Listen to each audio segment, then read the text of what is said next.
Good morning and welcome to this video on Wide Sargasso Sea. This video is part of a series which is introducing you to the main ideas in this absolutely fantastic novel. And in today's video we're going to be looking at the character of Mr. Rochester.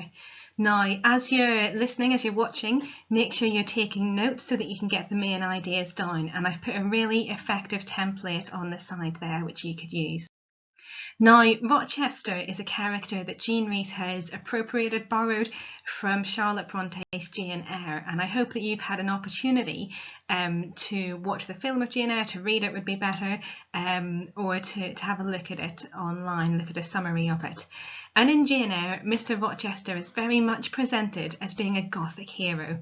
He's brooding, he's mysterious, he's distant, but he's also very handsome, wealthy, charismatic and charming. And he has made some mistakes, but he's redeemed by Jane at the end, and he becomes the ideal husband in the final pages of the novel. Now, this description is of Mr. Rochester from the beginning when Jane first meets him, and it really emphasises this kind of brooding, distant character, but also hints of kind of violence, of anger, or something more mysterious about him. Of course, she meets him at night, at sunset, so that kind of adds to the whole mystery of the picture. So she says, "Something of daylight still lingered, and the moon was waxing bright. I could see him plainly. His figure was enveloped in a riding coat, fur-collared and steel-clasped." You can see there in the description of what he's wearing that she's emphasising his wealth. Its details were not apparent, but I traced the general points of middle height and considerable breadth of chest. He had a dark face with stern features and a heavy brow. His eyes and gathered eyebrows looked ireful and thwarted just now. He was past youth, but had not reached middle age.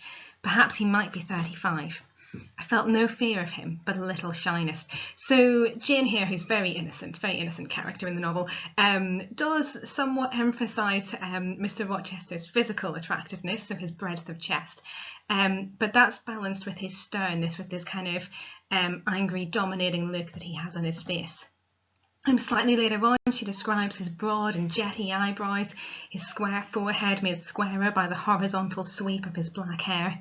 I recognise his decisive nose. I have no idea how a nose can be decisive, but apparently it can. I recognise his decisive nose, more remarkable for character than beauty. His full nostrils, again, interesting choice of description there. His full nostrils denoting, I thought, choler or anger.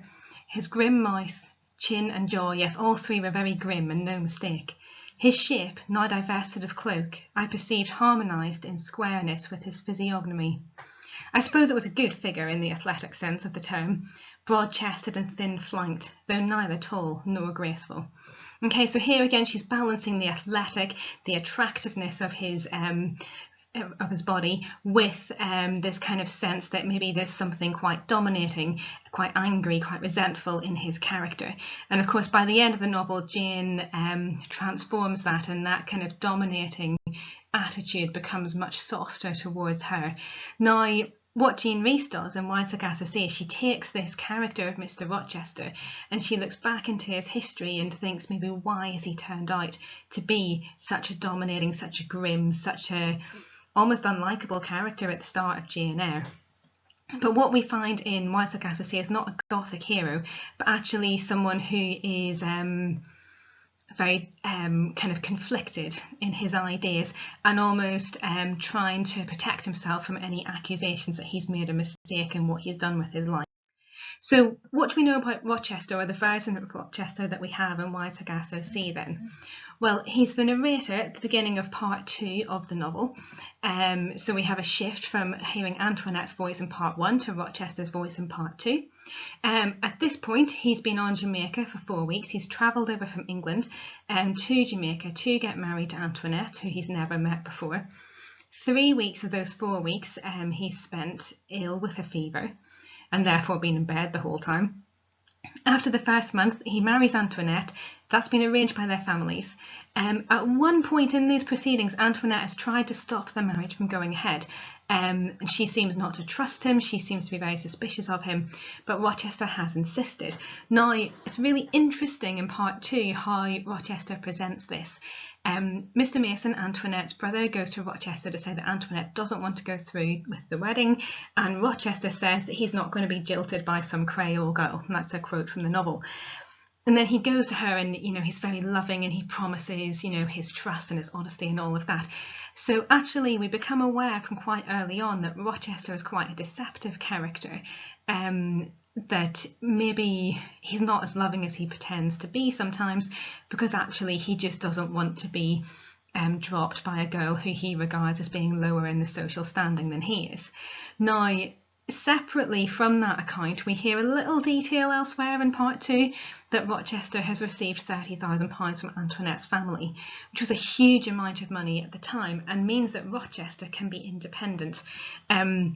Rochester is the second son of a British or an English family. So his older brother will inherit Thornfield Hall and the estates and so on, and Rochester has to kind of find his own way in life. And this £30,000 means that he can do that, means that he's going to be independent. So when we see Rochester telling Antoinette, we are going to go ahead with the marriage, you can trust me and so on, actually we've got this kind of at the back of our heads that maybe he wants to marry her so much because of this money.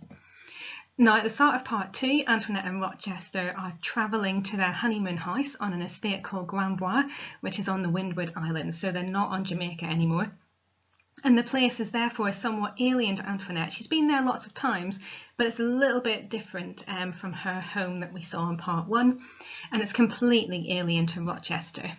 And whilst Rochester is physically attracted to Antoinette, his lack of understanding of her character and his refusal to accept her culture is very apparent from the start of part 2. And here we see Rochester as an upper-class, patriarchal coloniser beginning to impose his restrictions and control over others who are less economically stable, who are female and who are not white English. Now, if you're reading this novel from either a feminist, a Marxist or a post-colonialist perspective, Rochester is a really useful character to analyse because he represents all of these three kind of dominating forces in the text. You will have noticed, as I've mentioned already, that we've changed narrative perspectives in the novel. So we've had Antoinette being the narrator in part 1, and we have Rochester who's the narrator at the start of part 2. Now, in the postmodern period, so by that I mean certain novels written from about 1970 onwards, in the postmodern period, many writers acknowledge that the concept of an absolute truth is complex. So in the past, perhaps, people may have said, there is one definite event that has happened. I don't know, an example of it, Queen Elizabeth I is definitely the Queen. She has been crowned Queen. That cannot be questioned. However, in the postmodern period, people start to question that idea of an absolute truth, and that actually there's a whole range of ways of interpreting something that's happened. So say, for example, you're in school and you have an argument with somebody, there's going to be two different perspectives on that. The argument's definitely happened, but the way that that's interpreted will be different depending on your perspective of the event. So therefore, many recent novels employ a variety of narrators whose viewpoint or understanding of the same events are often different, in order to communicate the idea that each person interprets the world in a different way. So a novel that's very popular at the minute that does this is Noughts and Crosses by Mallory Blackman. The chapters are kind of alternately narrated by the two main characters. So, for example, in Wide Sargasso Sea, from Antoinette's point of view at the end of part 1, she is a victim in the situation she finds herself in. So we see that she's unwillingly being removed from the convent where she felt safe. She has been thrust into a marriage with a man that she neither knows nor loves.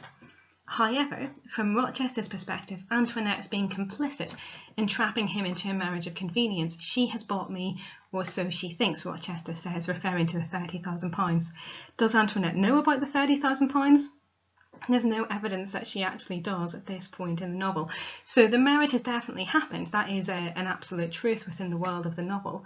But the reasons that it has happened are argued about by Antoinette and Rochester. Therefore, by having two different narrators, Rhys can convey the central idea that there's always the other side, and we keep going back to that key quotation that Antoinette says.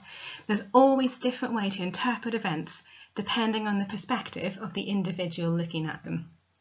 It could be argued, however, that Rhys's sympathies lie more with Antoinette than they do with Rochester. So whilst Antoinette herself might be an unreliable narrator, actually we get the sense in part 2 that Rochester is a little bit more unreliable than Antoinette is. So from the beginning of part 2, Rochester seems to try to exculpate, to shift the blame onto other people, and we get the idea that he's not always entirely honest in his account, and that's really clear in the scene that I've already mentioned, where he persuades Antoinette to go through with the marriage, that actually his reasons are to do with money, but he tells her that his reasons are to do with his feelings for her. So he's most likely an unreliable narrator in the text. Throughout this section of the novel, we see Rochester's attitude to Antoinette changing quite dramatically. So Rochester continually sees responsibility for the marriage and the situation he finds himself in. So this is clearly a marriage of convenience, not one of love. He says it had been arranged that we would leave Spanish Town immediately after the ceremony. Now, the use of the passive voice there rather than the active voice, so it had been arranged rather than I had arranged this, kind of pushes that responsibility up onto someone else. We don't know who that someone else is. We don't know who has arranged where their honeymoon is going to be. And for Rochester, this gives him a real sense of a lack of control over the situation. And as a kind of member of the patriarchal colonising group, for Rochester this is quite worrying, that he doesn't have control over the situation. He also says he was married a month after he arrived in Jamaica, and for nearly 3 weeks of that time he was in bed with fever. So again, kind of ceding his responsibility, saying I was in a fever most of the time, I was deceived, I didn't know the girl I was marrying, I hadn't spoken to her properly because I was ill. He also says, I played the part I was expected to play, a faultless performance. So here Rochester's presenting himself as a victim of this society, that he was expected, he was pushed into a particular role, and all that he was doing was kind of going along with this, and actually a faultless performance. He was very good at playing this part within this kind of colonialist patriarchal society. He then reveals his inability and perhaps his unwillingness to understand Antoinette, and he tries to shape her into the ideal English woman. And his suspicions of Antoinette seem to be founded on her Creole identity, and his masculinity as well, of course, is threatened by her having paid this £30,000, or her family having paid this £30,000 to him, rather than him bringing all the money into the marriage. So at one point he says, I watched her critically as she ran into the rain. So of course an upper class English woman wouldn't do this. She wouldn't just run out into the rain like that without a care in the world. And so Rochester is judging her for her kind of freedom of character, her connection with the natural world, the fact that she's so kind of uncaring about her appearance and so on. And then he goes on to say, Creole of pure English descent she may be, but they are not English or European either. So there's this real suspicion here about Antoinette's kind of ethnic situation. She is white, but Rochester's kind of questioning that and wondering whether, in a very racist kind of sense, whether there's something else there as well. Then he says, looking up, smiling, she may have been any pretty English girl. So the times when Rochester seems to like Antoinette a bit more and be a little bit more in love with her, this is because she's acting in the very conventional, stereotypical way that he expects and that he's learnt from the woman that he's met in England. And then he says, the woman is a stranger, her pleading expression annoys me. I have not bought her, she has bought me, or so she thinks. Now, this idea of her being a stranger links in with Rochester's attitude to the landscape, which we'll look at in a minute, that everything's very strange, very alien to him. Her pleading expression, now we understand this from part 1, she desperately wants to be loved, she desperately wants safety, she wants some kind of stability in her life.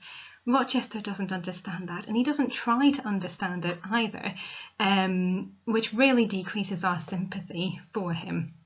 And this obsession with the money, with being bought, being owned. You know, this is very much evidence of the patriarchal society that Rochester has been raised in. Later on, when they arrive at their honeymoon house, Antoinette says, "That's how afraid I was." And she's talking about keeping a wooden stick beside her in her bed so that she could fight off anyone who wanted to attack her. And Rochester says, "Afraid of what?" And then she goes on and talks about something else, says it doesn't matter. And Rochester never at any point kind of presses her for an explanation of what she said. So he kind of shies away from the truth of Antoinette's existence, exactly in the same way that Mr. Mason didn't listen to Antoinette's mother's concerns. And of course, we know that that ended up in the burning down of the house at Calibri. So Rochester and Mr. Mason kind of mirror each other throughout the text. It is clear that Rochester is very physically attracted to Antoinette, but he kisses her feverishly, so there's a suggestion that this is still part of the illness that he's had when he arrives on the island. It's also interesting at the start of part 2 that he mingles his descriptions of Antoinette with references to Amélie. So Amélie is one of Antoinette's servants. Rochester is going to go on to have an affair with Amélie later on. And instead of being, you know, completely overwhelmed by the beauty of his wife, actually Rochester seems to find lots of different people physically, sexually attractive throughout the start of part.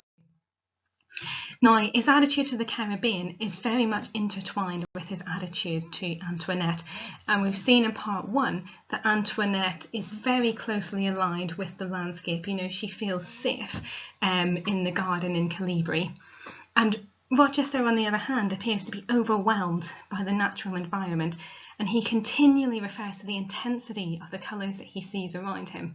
And there is an implication that this disorientation is a result of the fever he suffered on his arrival at Jamaica. He says the sun blazed out and steam rose from the green behind us, that the landscape was not only wild but menacing. Those hills would close in on you. Now, that adjective wild is really interesting. We've seen it in Sonnet 29 on the GCSE course. We've also seen it in Othello as well. And wild suggests something that's completely outside of society, something that's uncontrolled, that's free, that's liberated. And for Rochester, who wants to dominate, who wants to control, who wants to have everything nice and ordered, this word wild is really causes him a lot of anxiety, and the fact that he is not in control of this environment, that he's the colonizer arriving on this into this landscape, and he sees this chaos that he wants to bring order to, that brings him a lot of concern. The adjective menacing implies that there's some kind of danger for him in this setting as well, and we get this real sense of claustrophobia in his feeling of the landscape, so the hills would close in on you. And he says, everything is too much, I felt as I rode wearily after her. Too much blue, too much purple, too much green, the flowers too red, the mountains too high, the hills too near, and the woman is a stranger. And that repetition, that listing of the word too, really emphasises how overwhelmed Rochester feels. But it's interesting here that he links this experience of the landscape to his experience of Antoinette. So the fact that he's alienated from the landscape then links into his alienation from his wife. He asks Antoinette, what bird is that? She doesn't reply, and it's just a little hint, shows us how wonderful a novelist Jean Rhys is. It's a little hint of Rochester's complete lack of understanding of the world that he's in. He describes the landscape as being intoxicating as well, and this takes us back to the idea that he's not fully in control of himself, not just that he's not in control of the landscape, but that somehow the fever that he's had, the intoxication that he experiences, means that he loses control of himself and he acts in ways that maybe he wouldn't normally do. So with that word intoxicating, we see again that Rochester is trying to exculpate himself, that he's trying to say that he's not responsible for some of the events that we're going to see later on in the novel. The wedding wreath is also a really important symbol at this point in the text. So Rochester, it's on the bed in the estate in Grambois when Rochester and Antoinette go into the house, and they're supposed to put it on, and it's supposed to be a symbol, a beautiful symbol of their marriage. And of course it's a symbol that's been brought in from this kind of intense natural world as well. So Rochester laughs at it, he mocks it, he then drops it on the floor, he steps on it, and that fills the room with the scent of crushed flowers. And these crushed flowers really are a symbol of the fact that Rochester is going to destroy the marriage that he's had, and I suppose it being a natural image as well, his desire to destroy the landscape too, very colonialist desire. Rochester views Antoinette's servants through the eyes of a coloniser as well, so he reduces them to types, he fails to understand them as individuals, and he associates them with the alien landscape. So when he describes Amelie, for example, he says a lovely little creature, notice that dehumanising word creature, but sly, spiteful, malignant perhaps, like much else in this place. He has absolutely no reason to describe Amelie as being spiteful or malignant, as being evil. This is very strong language to use about someone that he's only just met and that he's never really spoken to. But he sees everything around him, everybody around him, as kind of being against him, as being having evil intentions against him. Her expression was so full of delighted malice, so intelligent, above all so intimate that I felt ashamed and looked away. And again, this is Rochester trying to justify what happens later on. So his infidelity with Amelie, I suppose here it's hinted that actually it's her fault, that she's come on to him, not the other way around. So I suppose we could look at Rochester here as being an unreliable narrator in the text. Okay, thank you very much for listening. I've got a task for you to do here as some independent learning, and the quotation at the top would be quite useful for you. So it says, Rochester's behaviour is that of an upper-class patriarchal colonist. His desire to control and dominate those around him is utterly indefensible. To what extent do you agree? So here upper class obviously relates to your Marxist interpretation, patriarchal relates to your feminist interpretation, and the colonist relates to a post-colonial interpretation. So I'm trying to show the kind of interconnections between those different critical perspectives as well.